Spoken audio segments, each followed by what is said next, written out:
Hello दोस्तों, welcome to my YouTube channel. तो आज हम लोग बात करने वाले हैं संविधान अनुच्छेद, अनुसूची और भाग पर। तो आज का जो मेन टॉपिक है वो हमारा होगा अनुच्छेद, क्योंकि क्लास 12 का जो हम लोग राजनीतिक विज्ञान पर चर्चा कर रहे हैं तो मेन मुद्दा उसमें मेन जो सवाल पूछा जाता है वह आपका अनुच्छेद से पूछा जाता है। इसलिए इसमें सबसे ज़्यादा फोकस अनुच्छेद पर होगा। ये जो हमारा वीडियो है वह क्लास 12 के पॉलिटिकल साइंस का है और यह एग्ज़ाम के दृष्टिकोण से 12th वालों के लिए है। अन्यथा और ये जानकारी सिर्फ आपको अनुच्छेद का बारे में इसमें संपूर्ण जानकारी मिलेगा और थोड़ी थोड़ी जानकारी आपको संविधान अनुच्छेद क्या होता है, अनुसूची क्या होता है, इनकी जानकारी देंगे। लेकिन आपसे डायरेक्ट वहाँ ये सवाल नहीं पूछा जाएगा बोर्ड में कि संविधान किसे कहते हैं या अनुच्छेद किसे कहते हैं, अनुसूची किसे कहते हैं, ये डायरेक्ट नहीं पूछा जाएगा। इसलिए सिर्फ आपको हम जानकारी के लिए बता देंगे कि संविधान किसे कहेंगे, अनुच्छेद किसे कहेंगे, अनुसूची किसे कहेंगे, भाग किसे कहेंगे और उस समय जब हमारे देश आज़ाद हुआ था उस समय भारतीय संविधान में कितने अनुच्छेद थे, अनुसूची कितने थे और वर्तमान समय में कितने हैं, इन सभी बात पर चर्चा करेंगे। लेकिन मेन मुद्दा जो हमारा होगा वह होगा अनुच्छेद, क्योंकि पूछा जो सवाल आपसे जाता है वो आपसे सवाल पूछा जाता है अनुच्छेद से। सबसे अधिक सवाल पूछा जाता है क्या, कौन सा अनुच्छेद में कौन सा बातें हैं, तो उसे मेन बात पर चर्चा करेंगे। तो चलिए स्टार्ट करते हैं संविधान से। हम लोग पहले जानेंगे संविधान कहते किसे हैं। संविधान शब्द आ रहा है तो संविधान कहते किसे हैं, सबसे पहले इसे जानेंगे। इससे पहले दो वीडियो हमारा पॉलिटिकल साइंस का आ चुका है, तो जो बच्चे नहीं देखे हैं हमारे चैनल पर जाके देख सकते हैं। ठीक है, तो चलिए बात करते हैं संविधान क्या है। ठीक है, संविधान शब्द सम और विधान दो शब्दों से मिलकर बना है। ये जो आपका संविधान है वह आपका दो शब्द सम प्लस विधान, ये दो शब्दों के मिलकर बना है। ठीक है, सम का अर्थ बराबर और विधान का अर्थ नियम और कानून होता है। आपका सम का अर्थ क्या हो गया, बराबर, और विधान का अर्थ हो गया नियम और कानून। अर्थात वह नियम जो सभी नागरिकों पर समान लागू होता है संविधान कहलाता है। सिंपल सा अर्थ है, वह नियम जो सभी नागरिकों पर एक समान लागू होता है वह आपका संविधान कहलाता है। संविधान को इंग्लिश में कॉन्स्टिट्यूशन कहते हैं। कौन सी कहते हैं, कॉन्स्टिट्यूशन कहते हैं। और संविधान किसी देश की नीतियों और सिद्धांतों का वह संग्रह होता है जिसके आधार पर उस देश की शासन व्यवस्था को संचालित किया जाता है। तो संविधान को इंग्लिश में क्या कहते हैं, कॉन्स्टिट्यूशन कहते हैं। संविधान किसी देश की नीतियों और सिद्धांतों का वह संग्रह होता है जिसके आधार पर उस देश की शासन व्यवस्था को संचालित किया जाता है। देखिए संविधान के अंतर्गत आप क्या समझे, संविधान जो शब्द है आपका दो शब्द से मिलकर बना है, पहला सम और दूसरा विधान। और सम का अर्थ होता है बराबर और विधान का अर्थ होता है नियम और कानून। अर्थात वह नियम जो सभी नागरिक पर, यानी कि वह नियम जो देश के सभी नागरिक पर समान लागू होगा, वही समान लागू होगा या होता है वही आपका संविधान कहलाएगा। संविधान को इंग्लिश में कॉन्स्टिट्यूशन कहते हैं और संविधान किसी देश की नीति और सिद्धांत का वह संग्रह होता है जिसके आधार पर उस देश की शासन व्यवस्था संचालित किया जाता है। आई होप आपको संविधान क्या होता है वह समझ में आ गया होगा कि संविधान एक ऐसा नियम या कानून है जो देश के सभी नागरिकों पर समान रूप से लागू होता है। डायरेक्ट आप लोग यही समझिए कि संविधान ऐसा नियम या कानून है जो सभी व्यक्तियों पर या नागरिकों पर देश के अंदर समान रूप से लागू होता है। ठीक है, तो आप लोगों को इसका पीडीएफ चाहिए तो डिस्क्रिप्शन में लिंक दिया गया है, आप डिस्क्रिप्शन के लिंक से टेलीग्राम को ज्वाइन कर लीजिए और वहाँ से आप को पीडीएफ मिल जाएगा। ठीक है, तो अब बात करते हैं भारत का संविधान। तो संविधान समझ चुके हैं क्या, ऐसा नियम या कानून है जो देश के सभी व्यक्तियों पर समान रूप से लागू होगा, वह संविधान है। अब बात करेंगे भारत का संविधान। भारत का संविधान भारत का सर्वोच्च विधान है, यानी कि भारत का संविधान भारत का सर्वोच्च विधान है। विधान का अर्थ क्या देखे थे, नियम। तो वही है कि भारत का संविधान भारत का सर्वोच्च विधान है जो संविधान सभा द्वारा 26 नवंबर 1949 को पारित हुआ और 26 जनवरी 1950 से प्रभावी हुआ। याद रखना है, भारत का संविधान जो है 26 नवंबर 1949 को पारित हुआ था, लेकिन 26 जनवरी 1954 से यह प्रभावी हुआ, अर्थात यह कार्य के रूप में आया। यह दिन भारत के संविधान दिवस के रूप में घोषित किया गया है। यह दिन कौन सा दिन? 26 नवंबर।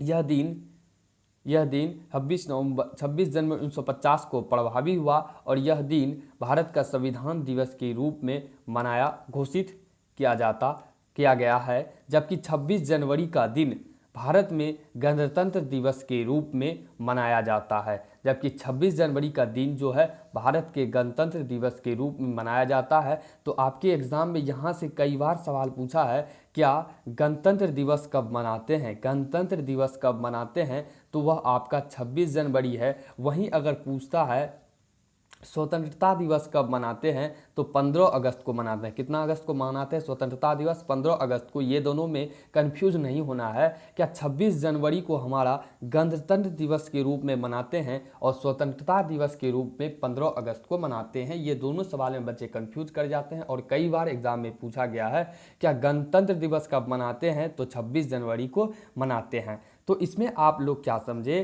क्या भारत का संविधान जो है वह भारत का सर्वोच्च विधान है, अर्थात नियम है, जो संविधान सभा द्वारा 26 नवंबर 1949 को पारित हुआ था और 26 जनवरी 1950 से प्रभावी हुआ।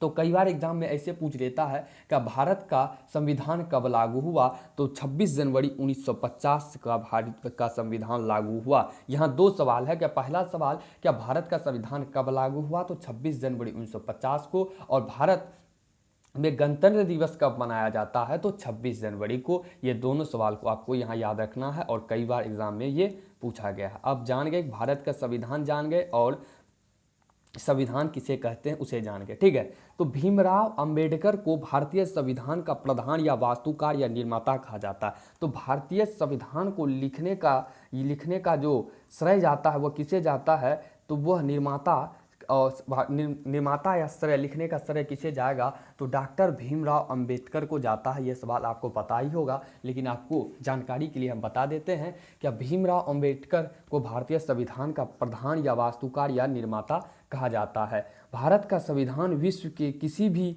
गणतांत्रिक देश का सबसे लंबा लिखित संविधान है। देखिए, भारत का संविधान की अगर बात करेंगे तो विश्व में जितना भी गणतांत्रिक देश है उस सब के संविधान से हमारा संविधान उससे लंबा और लिखित संविधान है। याद रखना है, हमारा जो संविधान है वह सबसे लंबा और लिखित संविधान है और इसके लेखक या निर्माता कौन है? तो भीमराव अंबेडकर जी हैं। ठीक है, अब नेक्स्ट बात करते हैं।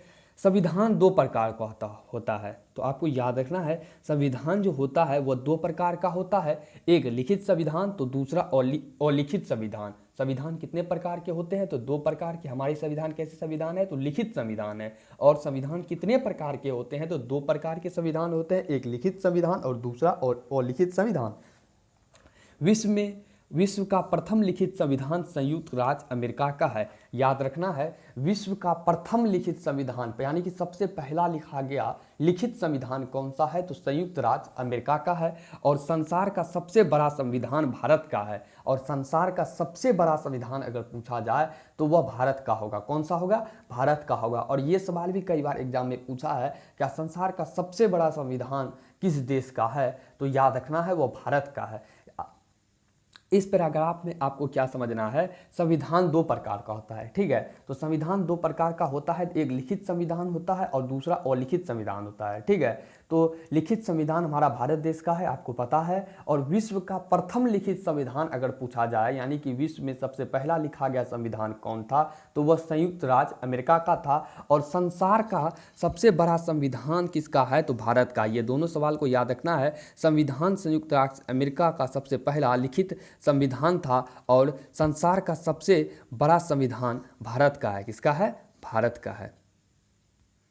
अब बात करेंगे भारतीय संविधान में वर्तमान समय में 470 अनुच्छेद तथा 12 अनुसूचियां 25 भाग है। याद रखना है, भारतीय संविधान में अनुच्छेद और अनुसूची क्या है आपको हम बताएंगे, घबराना नहीं है, ठीक है। तो यहाँ से इतना समझिए और याद रखना है, कई बार एग्जाम में पूछा गया है कि भारतीय संविधान में वर्तमान समय में कितना अनुच्छेद है, तो 470 अनुच्छेद है। और कितना अनुसूची है, तो वो 12 अनुसूची है। और कितना भाग है, तो 25 भाग। ये बात को याद रखना है। भारतीय संविधान में वर्तमान समय में 470 अनुच्छेद तथा 12 अनुसूची तथा 25 भाग है। याद रखना है, 470 अनुच्छेद और 12 अनुसूची तथा 25 भाग है। ये वर्तमान समय का डाटा है। नेक्स्ट बात करेंगे, जिस समय संविधान लागू हुआ उस समय 395 अनुच्छेद, 8 अनुसूची और 22 भाग थे। आपको याद रखना है, भारतीय संविधान में संशोधन किया जाता है। भारतीय संविधान में संशोधन किया जाता है। अगर आप बात करेंगे संविधान जिस समय लागू हुआ था उस समय भारतीय संविधान में मात्र 395 अनुच्छेद थे, मात्र 8 ही अनुसूची था और मात्र 22 भाग था। संविधान में समय समय पर कई संशोधन किए जाते हैं और संशोधन का ही परिणाम है कि वर्तमान समय में भारतीय संविधान में आपको 470 अनुच्छेद, 12 अनुसूची तथा 25 भाग देखने को मिलता है। तो याद रखना है, इस दोनों में कन्फ्यूजन नहीं होना है। क्या वर्तमान और जिस समय लागू हुआ था ये संविधान 26 जनवरी 1950 को जिस समय लागू हुआ था ये संविधान हमारा, कितना अनुसूची और अनुच्छेद था। एक बार आपको फिर से बताते हैं, क्या वर्तमान समय में 470 अनुच्छेद है, 12 अनुसूची है और 25 भाग है। और वहीं अगर जिस समय संविधान लागू हुआ था उस समय की बात करें तो 395 अनुच्छेद था, 8 अनुसूची और 22 भाग था। और संविधान में समय समय पर कई संशोधन किए जाते हैं। यह बात आपको याद रखना है। वर्तमान और पहले के डाटा दोनों को आपको याद रखना, ठीक है। भारत का संविधान लिखने में 2 वर्ष 11 महीने 18 दिन का समय लगा था। याद रखना है इस सवाल को मोस्ट बीबीआई के तौर पर, क्या भारत का संविधान लिखने में कितना दिन लगा था, तो 2 वर्ष 11 महीने 18 दिन लगा था। कई बार एग्जाम में पूछा गया है, क्या भारतीय संविधान लिखने में कितने दिन लगे हैं, तो 2 वर्ष 11 महीने 18 दिन। अब जानिए अनुच्छेद और अनुसूची क्या है। अनुच्छेद और अनुसूची क्या है, वे नियम होते हैं जिनसे मिलकर हमारे संविधान का निर्माण हुआ है। देखिए अनुच्छेद क्या है, ऐसा नियम है जिनसे मिलकर हमारे संविधान का निर्माण हुआ है। और अनुसूची क्या है, अनुसूची का अर्थ एक विशेष प्रकार की सूची है जो संविधान में प्रस्तुत की गई है। याद रखना है, अनुसूची जो है एक प्रकार की सूची है जो आपके संविधान में प्रस्तुत किया गया, ठीक है। अनुसूची क्या है, आपका एक प्रकार की सूची है जो संविधान में इसको प्रयुक्त किया गया है। वहीं अनुच्छेद एक प्रकार का नियम है जिनसे मिलकर हमारा संविधान का निर्माण हुआ। याद रखना है, अनुच्छेद एक प्रकार का नियम है जिनसे मिलकर हमारा संविधान का निर्माण हुआ है। वहीं अनुच्छेद की बात करेंगे तो अनुसूची की बात करेंगे तो अनुसूची का अर्थ एक विशेष प्रकार की सूची होगा जो संविधान में प्रयुक्त की गई है। एक बार फिर से समझिए, क्या अनुच्छेद वे नियम होते हैं जिनसे मिलकर हमारे संविधान का निर्माण हुआ है, और अनुसूची का अर्थ एक ऐसी प्रकार की सूची से है जो संविधान में प्रयुक्त की गई है। अब आप समझ गए होंगे क्या अनुच्छेद और अनुसूची क्या है। इसे एक उदाहरण से समझिए, जैसे भाग 11 है। संविधान का भाग कितना है वर्तमान समय में, तो 25 भाग बताया। उसी में भाग 11 है जिसमें संघ और राज्यों के बीच के संबंध के बारे में बताया गया, ठीक है। संघ और राज्य के बीच का संबंध भाग 11 में बताया गया है।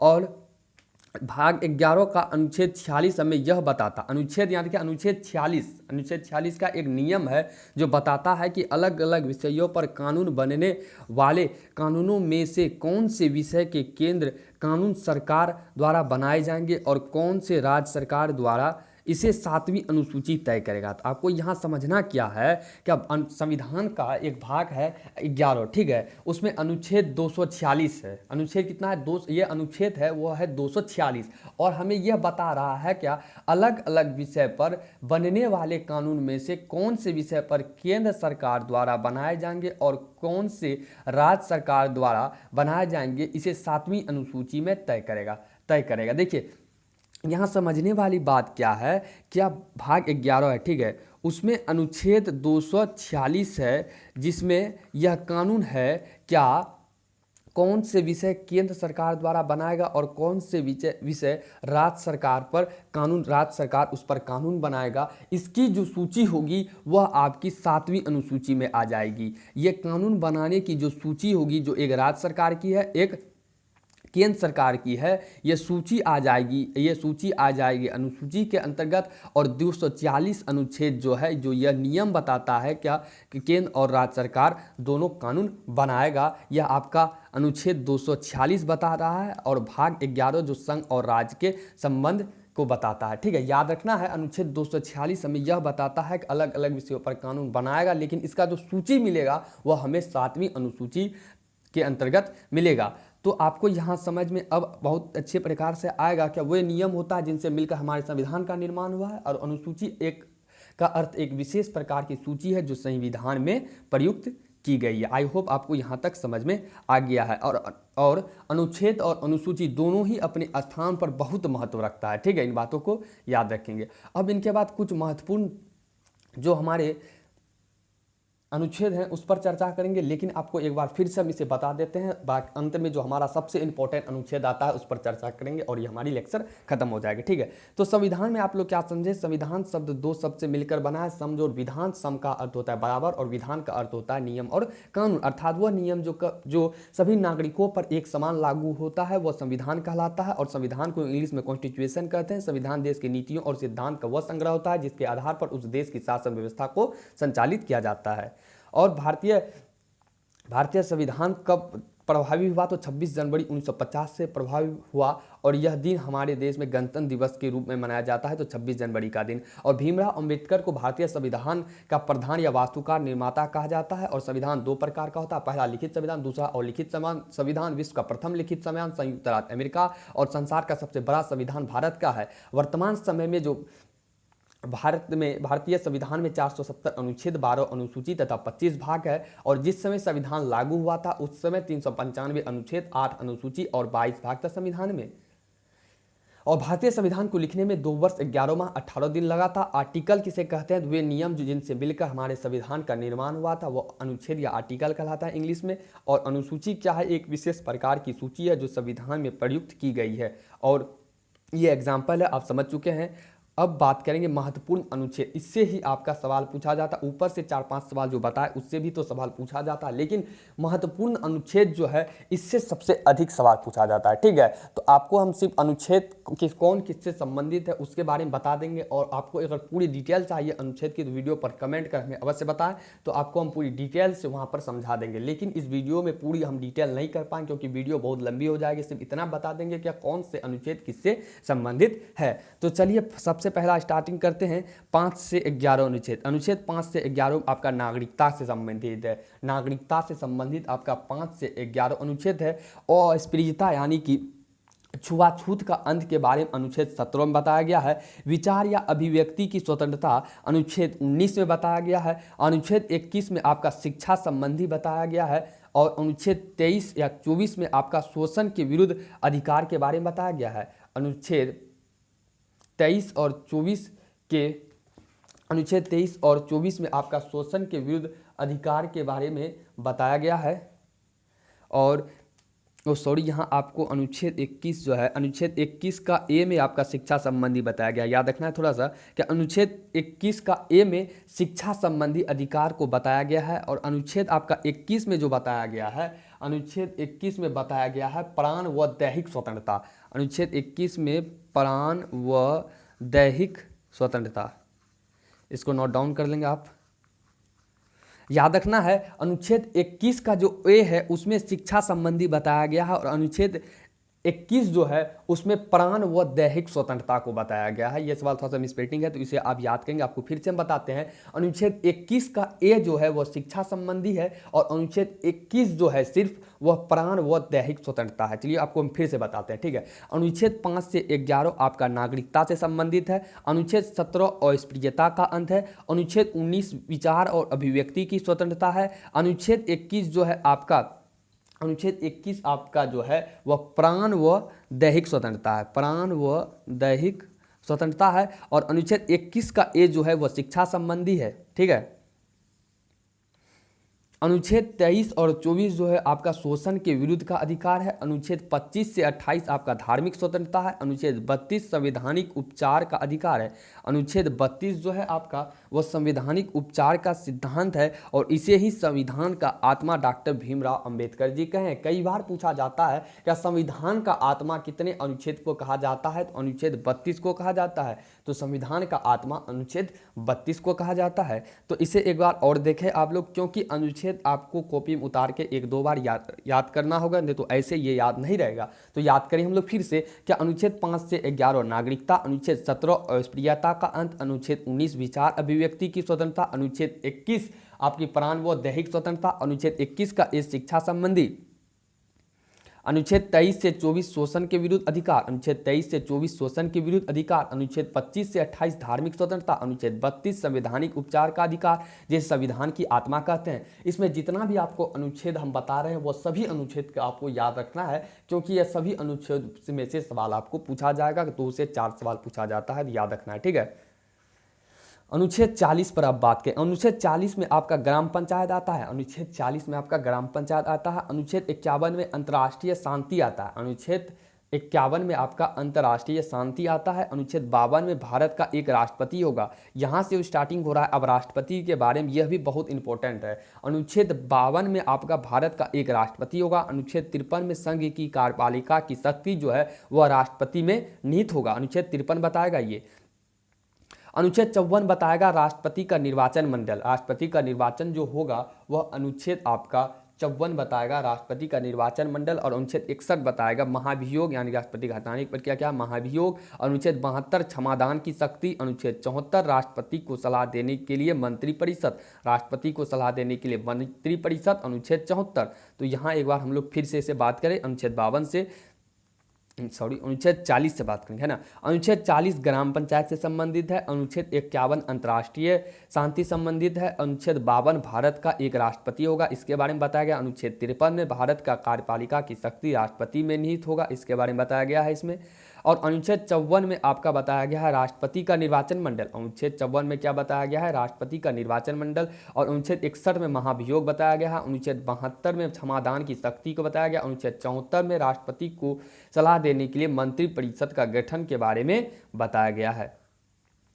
अब आता है यहाँ 3 अनुच्छेद, तीनों में से एक सवाल जरूर आ जाता है कि सांसद कितने भागों में वर्णन किया गया। अनुच्छेद 19 में सांसद के बारे में वर्णन किया गया है आपका। और अनुच्छेद 80 में आपका राज्यसभा, अनुच्छेद 81 में लोकसभा, अनुच्छेद 79 में सांसद, अनुच्छेद 80 में राज्यसभा, अनुच्छेद 81 में लोकसभा। याद रखेंगे 100 लाख सरला याद करेंगे। 100 से सांसद, अनुच्छेद 79, रो से राज्यसभा, अनुच्छेद 80, लो से लोकसभा, अनुच्छेद 81 याद करेंगे। सरला 79, 80, 81, 100 से सांसद यानी कि अनुच्छेद 79, रो से राज्यसभा, अनुच्छेद 80, लो से लोकसभा, अनुच्छेद 81, ये तीनों को आप जरूर ही याद रखेंगे, MBBI सवाल है। अब बात करेंगे अनुच्छेद 110। अनुच्छेद 110 वित्त विधेयक या धन विधेयक से संबंधित है। अनुच्छेद 112 वार्षिक वित्तीय विवरण यानी कि बजट का कितना अनुच्छेद संबंध है, तो अनुच्छेद 112 से। अनुच्छेद 123 अध्यादेश, और अध्यादेश किससे संबंधित है आप हमें कमेंट कर अवश्य बताएंगे। अनुच्छेद 123 में अध्यादेश के बारे में वर्णन है। अनुच्छेद 124 सुप्रीम कोर्ट से संबंधित है, याद रखना है। अनुच्छेद 124 आपका सुप्रीम कोर्ट से संबंधित है। अनुच्छेद 324 चुनाव आयोग से संबंधित है, ये सवाल भी बहुत इंपॉर्टेंट है। क्या अनुच्छेद 354 आपका चुनाव आयोग से संबंधित है। अनुच्छेद 352 और राष्ट्रीय आपात के बारे में तो आपकी किताब में ही वर्णन किया गया है, ये तो आप जानते हैं कितना इंपॉर्टेंट है। अनुच्छेद 352 राष्ट्रीय आपातकाल, अनुच्छेद 356 राष्ट्रपति शासन, याद रखना है। अनुच्छेद 352 राष्ट्रीय आपातकाल, अनुच्छेद 356 राष्ट्रपति शासन, और अनुच्छेद 360 वित्तीय शासन, और अनुच्छेद 368 संविधान संशोधन। अनुच्छेद 368 आपका संविधान संशोधन है। अनुच्छेद 360 आपका वित्तीय आपातकाल है। अब हम आपको एक बार ऊपर से फिर से बताएंगे, और इसमें जो बताएंगे वो बहुत ही इंपॉर्टेंट होगा एग्जाम की दृष्टि से। ऐसे तो पूरा इंपॉर्टेंट है, लेकिन आपको हम कुछ महत्वपूर्ण बताते हैं, ठीक है। तो अनुच्छेद 5 से 11 नागरिकता वाला, अनुच्छेद 17 अस्पृश्यता का अंत, अनुच्छेद 21 विचार अभिव्यक्ति की स्वतंत्रता, अनुच्छेद 21 जो है प्राण व दैहिक स्वतंत्रता, और अनुच्छेद 21 का ये जो है वो आपका शिक्षा संबंधी है। अनुच्छेद 23 से 24 शोषण के विरुद्ध के अधिकार, और अनुच्छेद 25 से 28 धार्मिक स्वतंत्रता, और संवैधानिक उपचार का सिद्धांत, संविधान का आत्मा जिसे कहते हैं अनुच्छेद 32, ये तो इंपॉर्टेंट है ही है यहाँ तक, और यहाँ तक आपको याद रखनी है, ठीक है। अब यहाँ याद करना है अनुच्छेद 51 अंतर्राष्ट्रीय शांति जो अंतर्राष्ट्रीय शांति है वो अनुच्छेद 51 के अंतर्गत आ जाएगा। अनुच्छेद 52 भारत का एक राष्ट्रपति होगा। अनुच्छेद 53 संघ की कार्यपालिका शक्ति राष्ट्रपति में नियुक्त होगा, अनुच्छेद 53 बताएगा। अनुच्छेद 54 हमें बताएगा राष्ट्रपति का निर्वाचन मंडल। अनुच्छेद 61 महाभियोग, याद रखना इस सवाल को। अनुच्छेद 72 क्षमादान की शक्ति, और अनुच्छेद 74 राष्ट्रपति को सलाह देने के लिए मंत्री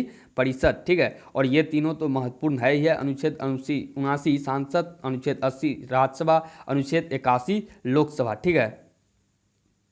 यहाँ याद रखना आपको क्या 112 जो वित्तीय विवरण, वार्षिक वित्तीय विवरण, बजट, और अनुच्छेद 123 अध्यादेश, और अनुच्छेद 324 आपका चुनाव आयोग, और 352 आपका राष्ट्रीय आपातकाल, अनुच्छेद 356 राष्ट्रपति शासन, 352 आपका राष्ट्रीय आपातकाल, और 356 आपका राष्ट्रपति शासन, अनुच्छेद 360 वित्तीय आपातकाल, और अनुच्छेद 368 संविधान संशोधन। और संविधान संशोधन की शक्ति जो है आपकी वह सांसद में निहित है। संविधान संशोधन की शक्ति किसमें निहित है? तो सांसद में निहित है। तो इसमें से जितना भी आपको अनुच्छेद बताएं वो सभी इंपॉर्टेंट था, लेकिन आपको बाद में जो कुछ बताएं वो सबसे अधिक इंपॉर्टेंट है। ऐसे खुद आपको हम पूरा ऑब्जेक्टिव आपको याद, जो पूरा ऑब्जेक्टिव के तौर पर ये अनुच्छेद पूछा जाएगा वो आप सभी को याद कर लें। तो आपको पता ही है कि आपको ये पीडीएफ कहाँ मिलेगा, तो डिस्क्रिप्शन में लिंक दिया गया है, तो टेलीग्राम ज्वाइन कर ले, आपको इसका पीडीएफ मिल जाएगा। तो वीडियो को लाइक कर दें और वीडियो पर कमेंट कर अवश्य बताएं कि वीडियो आपको कैसा लगा। और अगर चैनल पर हमारे न्यू है तो चैनल को सब्सक्राइब कर ले, ताकि आने वाले हर एक वीडियो का नोटिफिकेशन आपको मिलते रहे। और हमारे चैनल पर जाके आप देख सकते हैं कि क्लास 12 से संबंधित सभी विषयों का वीडियो आपको मिल जाएगा। तो वीडियो को अधिक से अधिक शेयर करें। तो मिलते हैं नेक्स्ट वीडियो में, तब तक के लिए इजाज़त। Thank you all of you, thanks for watching.